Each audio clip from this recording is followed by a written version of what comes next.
See, oftentimes, a biography of a person's life is being told by others and not the person themselves. This could be by a director, a family member, or a studio who buys the rights to the movie. So, if it was your life, what part would you want them to keep and what part would you want them not to keep? That being said, here are some key details that were left out of the Bob Marley movie and why you should care even if you're not a fan of Bob Marley. I've divided this video into 3 parts. There's the beginning, the middle, and there's the end. In general, if I was making a biography about my life or your life, you would want these 3 parts to be evenly represented. The movie starts off with Bob Marley trying to organize a concert for peace in Jamaica.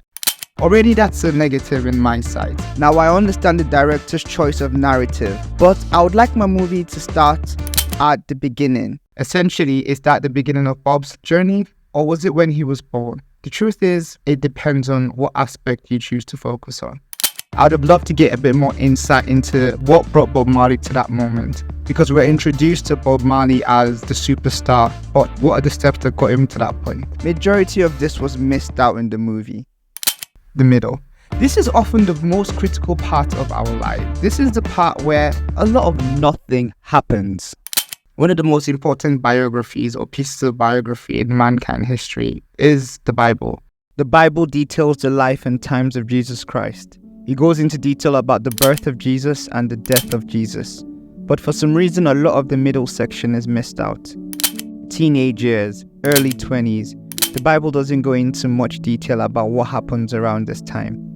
This is what I describe as the middle section. Back to Bob Marley. The next time we meet Bob Marley, he's in London. He has a professional studio to record, he has a band to record, and he's signed to a record label. How did all of this happen? How about heartbreak? How about friendships? How about things that happen to us as human beings? At this point in the middle section, it felt like I was watching somebody's Instagram highlights.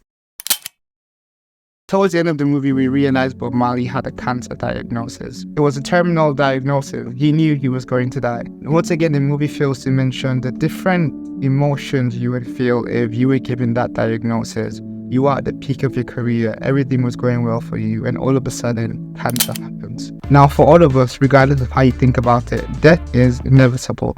To some of us, it happens quick without us even knowing. But if you're one of the few people who get to know about your death before your death, how do you deal with those emotions? How do you live every day? What perspective do you have? How do you treat people? Would you still be excited every morning or would you be sad every morning? This is a conversation we as a society just choose to completely ignore.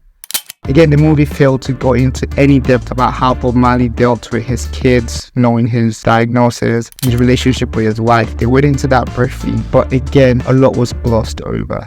Because I know personally, those last few moments, those last few days would be... No, I actually don't know. Overall, I get it. At the end of the day, the biography sometimes isn't necessary to tell a person's true story, but to show a person's greatness. And I think the Bob Marley movie did that very well. But what I needed to see was a bit more humanity. Again, everybody has a beginning, a middle, and an end. What part would you like people to leave or include in your biography? Let me know in the comments below.